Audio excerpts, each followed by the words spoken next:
back to Let's Play Chips Challenge. We're gonna have to move right on through here because there's next three levels or so are gonna be rather complex to discuss. You see, this is the block cloner. Clone block. They'll just clone blocks in the direction they're facing. It has to go that way. It just looks like a regular old block. You notice that tank waits to move before it turns. That tank at the top didn't. This tank doesn't either. Or this tank. Reason for this is called the monster order. The order of creation of monsters in a level. You can change it manually in editors, but there weren't any level editors at the time that was made. So it was just the order of creation. And that can lead to some problems that we'll see later. Notice this tank moves immediately. And that tank moved immediately on the way back. So that if you can move right away, you can get through that toggle wall. Tanks that are ahead of a monster that hits them in the monster order are going to wait to move. Tanks that are behind are going to go immediately. And remember, you just see, you don't have to pick up some of these chips. Reason because of that is the chip socket is missing. It was missing in the original Link's level set. They decided not to mess with it. Give you a surprise. And if you look at this, this is a kind of like a ball elevator. So let's say you can't get through it going that way. You can only get through it going up. Now this is what I call a tank Iron Maiden of some kind, because it kind of closes in on you like an Iron Maiden would. And you can go through there. You pick up the chip because you got to wait 2 moves anyway. And you're through with the level. You didn't have to take the chips. Now, first of all, on this level, I'm going to show you something else that's going to happen.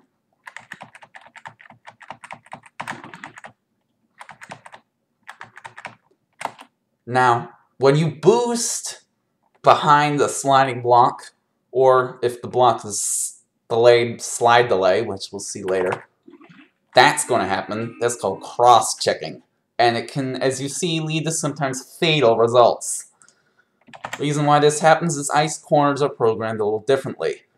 They actually don't block you from going through them, because Chip can skate over them from the inside. But they will turn blocks, Chip, or monsters, any object. So they will go that way. They will be facing that way, even though they want to go there, but they can't because they're facing that way now. So the easiest way to avoid this is just wait half a move there before boosting. And the reason why this doesn't usually happen is because something called the headbanger rule, which is another little advanced concept. If the block is sliding this way and your chip is going the same way, you can't push it. You're going to hit it and go back. It's called the headbanger rule, literally, because you're banging your head on it. And that will be block echo, when you hit something and go back, because of the headbanger rule.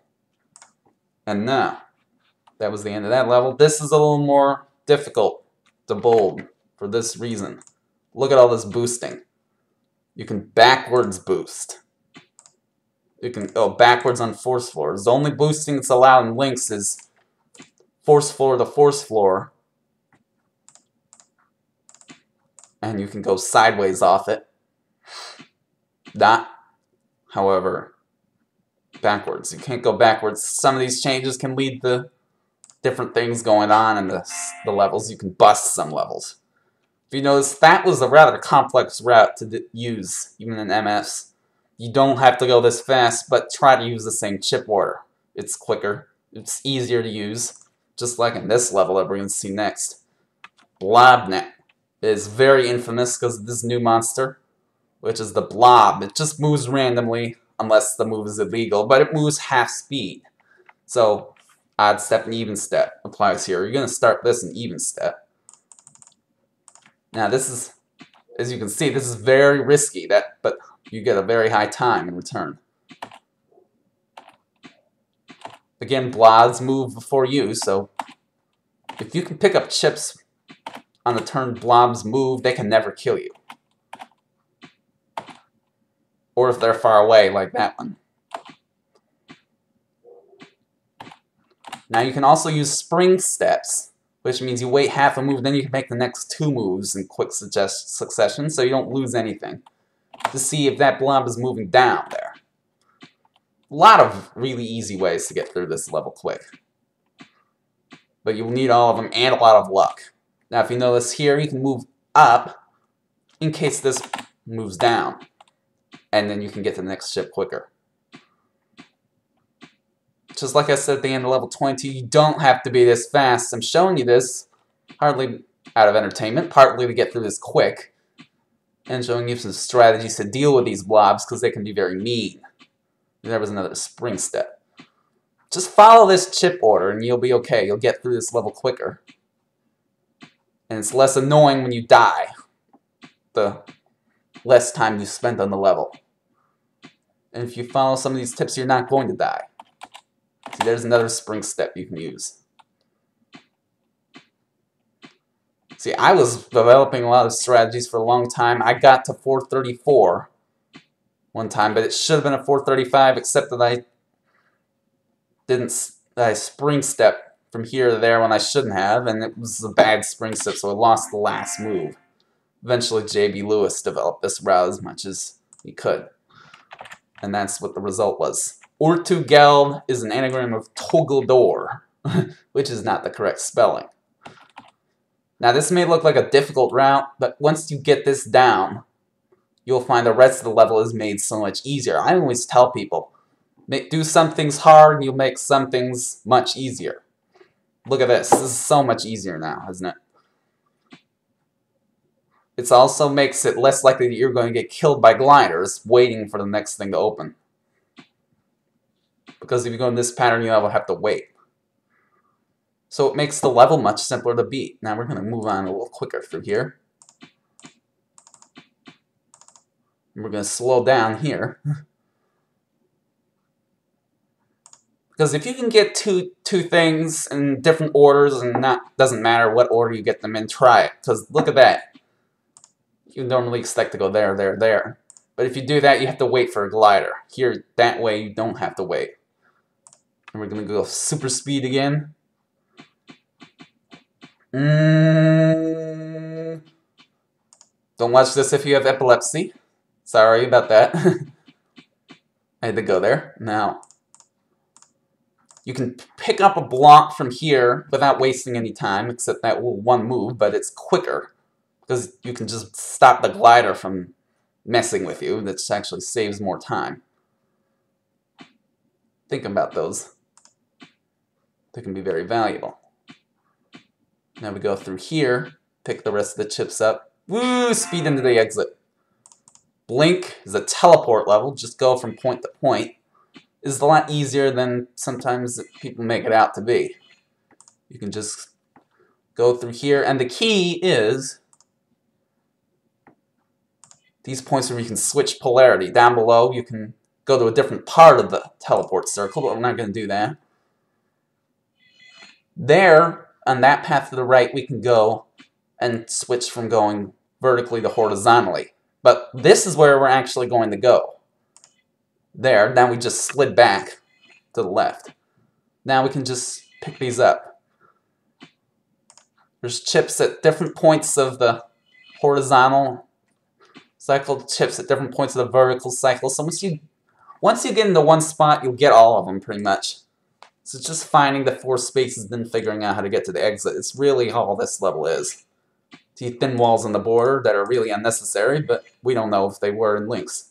Now we're going to go downwards. And this you can get from there or there. That's different parts in this vertical cycle. We're going to go through there. That's the exit.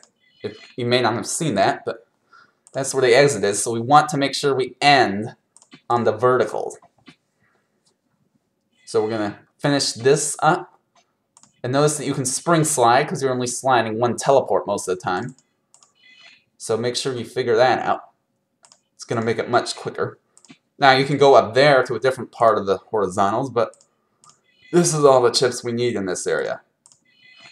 And that's the last vertical chip. Now we're going to slide back to there and finish this up.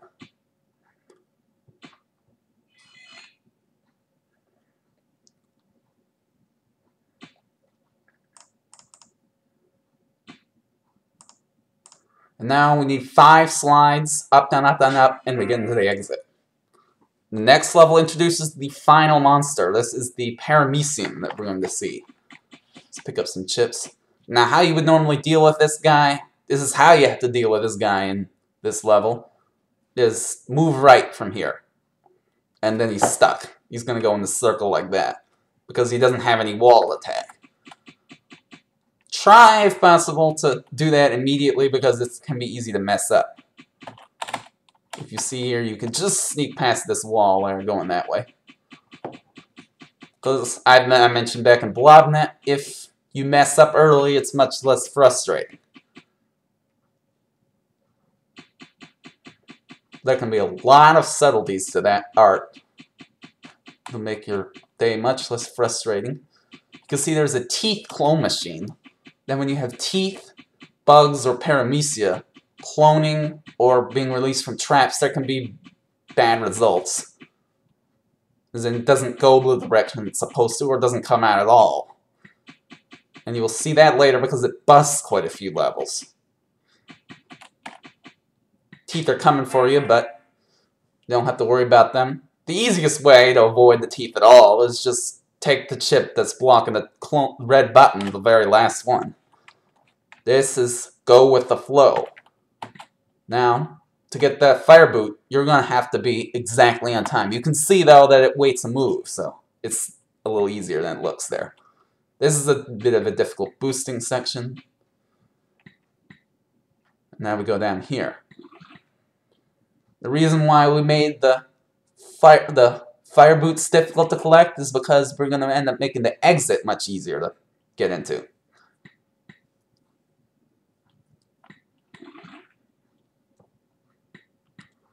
And normally, because the exit you have to only go through one time. Fire boots, you have to go in and out.